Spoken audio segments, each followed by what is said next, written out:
Bonjour à tous, j'espère que vous allez bien. Aujourd'hui, je vous propose de parler germination des graines récalcitrantes. Alors, si vous faites vos semis, vous allez sûrement constater que certaines graines ne lèvent très facilement. Prenez par exemple les graines de tomates, vous semez ça, ça lève en 8 jours, c'est formidable, ça il n'y a aucun souci. Et puis il y a d'autres graines qui sont un petit peu plus difficiles, qui sont récalcitrantes donc. Et pourquoi j'ai pensé à faire cette vidéo, c'est parce que vous savez qu'il y a quelques semaines, les abonnés qui sont abonnés à la chaîne depuis longtemps savent que j'ai fait une petite opération loufa à la courge éponge. Suite à un voyage au Sénégal, j'ai ramené pas mal de graines. Et puis j'ai proposé d'envoyer ces graines à ceux qui étaient intéressés, contre une enveloppe timbrée. J'ai eu près de 300 demandes, donc j'ai envoyé 300 enveloppes depuis l'hiver dernier. Alors certains ont réussi à faire germer ces graines, pas de souci. D'autres m'ont envoyé des messages, je ne comprends pas. J'ai semé mes graines comme d'habitude et ça ne lève pas, ça ne bouge pas, donc les graines n'étaient pas de bonne qualité. Et donc je me suis rendu compte que certaines personnes ne savaient pas qu'il y avait des petites techniques pour faire lever les graines. Il y a certaines graines qui sont un petit peu trop résistantes à l'humidité, et donc même quand on les sème, l'eau ne rentre pas assez à l'intérieur de la graine, et donc la levée ne se fait pas. Donc aujourd'hui on va voir comment faire lever ces graines. Alors il n'y a pas que la loufa, hein. Il y a, je pense par exemple à la belle de nuit, je pense au ricin, enfin il y a pas mal de graines qui ont un tégument, ça s'appelle le tégument, c'est l'écorce qui entoure la graine. Donc un tégument très épais, très hermétique, et donc même quand on arrose, l'eau ne rentre pas dans la graine, ne rentre pas à l'intérieur du tégument, et donc la graine ne lève pas. Donc aujourd'hui, on va voir quelles sont les différentes techniques pour faire lever ces graines récalcitrantes. On voit ça tout de suite après le générique, c'est parti.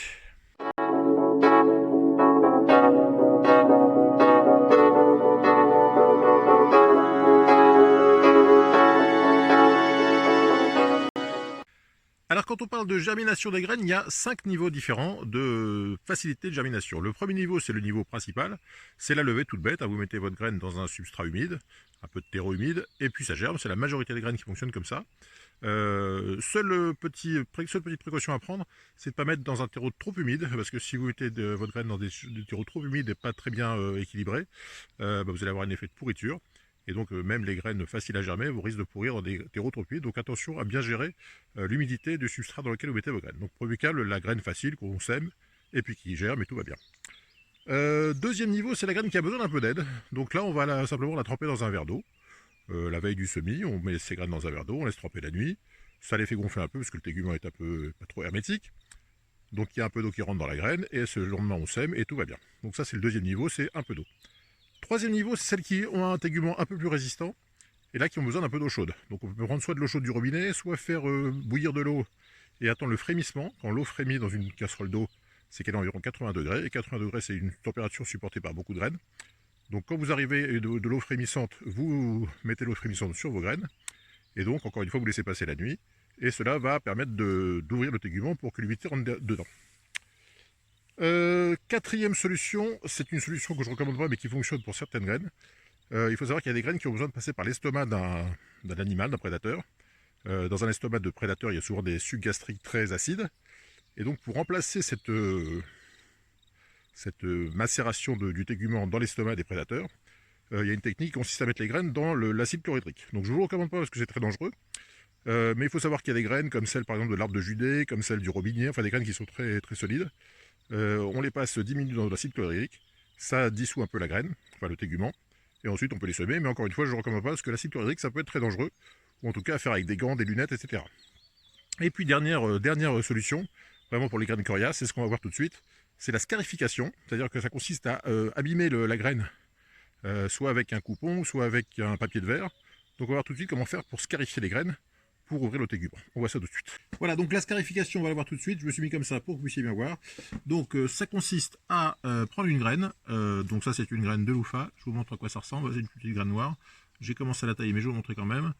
Vous savez que les graines germent en général par la pointe, donc par ce côté-ci ou par ce côté-là. En général, c'est le côté le plus pointu qui pousse, donc ça va être par là. Donc évidemment, on va pas tailler du côté de la pointe pour pas abîmer le germe. En revanche, sur le côté, ici le côté rond le plus large, c'est la feuille, parce que vous savez qu'à l'intérieur, en fait, c'est pas les feuilles, c'est les cotylédons qui sont stockés à l'intérieur qui attendent de sortir. Donc même si on les attaque un peu, ils s'en remettront, hein, c'est comme si un insecte les avait un peu grignotés. Donc vous prenez un coupe-ongle, vous tapez un peu dedans, et alors évidemment vous coupez pas la moitié de la graine, mais vous taillez jusqu'à ce que vous ayez un petit bout de blanc qui apparaît. Alors je sais pas si vous allez bien le voir. Voilà, ici, vous voyez, ici on voit un petit peu de blanc. Ça c'est l'amidon de la graine, hein, qui est là. Donc à partir du moment où on voit ce blanc, c'est que c'est ouvert. Donc l'eau qui va pouvoir rentrer quand on va quand on va le placer dans l'eau. Donc vous scarifiez comme ça toutes vos graines que vous avez à faire germer. Une fois que c'est prêt, vous les mettez dans l'eau pendant 24 heures. Et puis le lendemain, vous récupérez vos graines germées. Vous récupérez vos graines et vous les mettez dans un sopalin humide.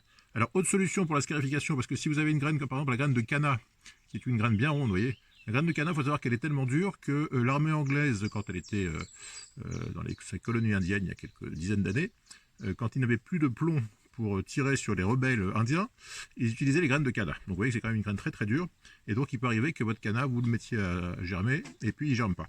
Donc dans ces cas-là, ce que vous faites, c'est que vous prenez une petite pince, vous prenez un bout de papier de verre, j'ai pas de papier de verre donc je vous ai pris une éponge, vous prenez un bout de bois avec un bout de papier de verre, et puis vous frottez comme ça votre graine ronde, de façon à la scarifier, donc l'abîmer.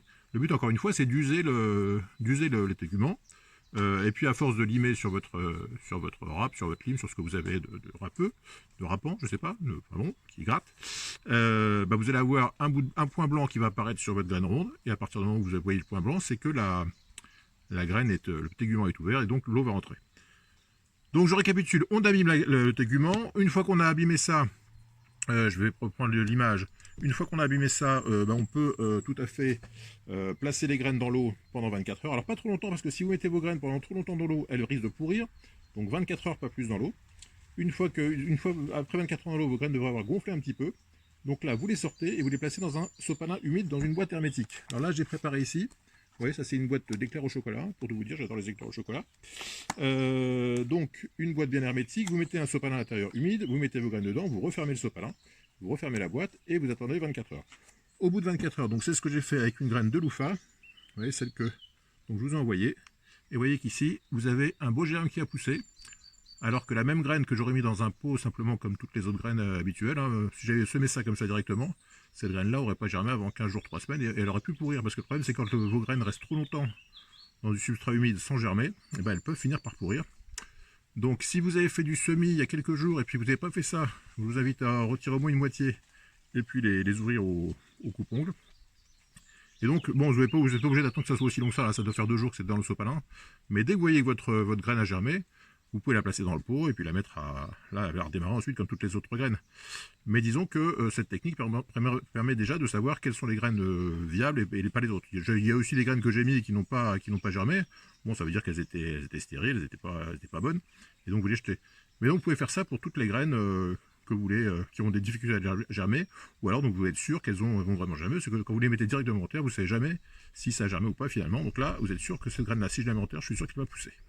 Voilà, donc il y a plein de graines de ce style qui sont un petit peu compliquées. Il y a la graine de baobab, il y a la graine de nénuphar, de lotus, enfin il y a tout un tas de graines avec des téguments très durs. Il y a des graines de lotus qu'on a retrouvées qui avaient plusieurs milliers d'années et qui ont germé. Preuve que le tégument était très très hermétique et que c'était donc très bien conservé. Si vous avez des idées, enfin des suggestions de graines comme ça à scarifier absolument, mettez-moi ça dans les commentaires, comme ça on verra un petit peu, ça permettra aux autres de savoir lesquelles il faut travailler et lesquelles il faut semer directement. Voilà, j'espère que cette vidéo vous a plu, j'espère que ça vous permettra d'avoir des semis qui lèveront mieux que ceux que vous avez pu rater précédemment. Et puis, comme d'habitude, si vous n'êtes toujours pas abonné à la chaîne, je compte sur vous. Encore une fois, plus on est de fous, plus on rit. A très bientôt pour de nouvelles aventures. Bye bye.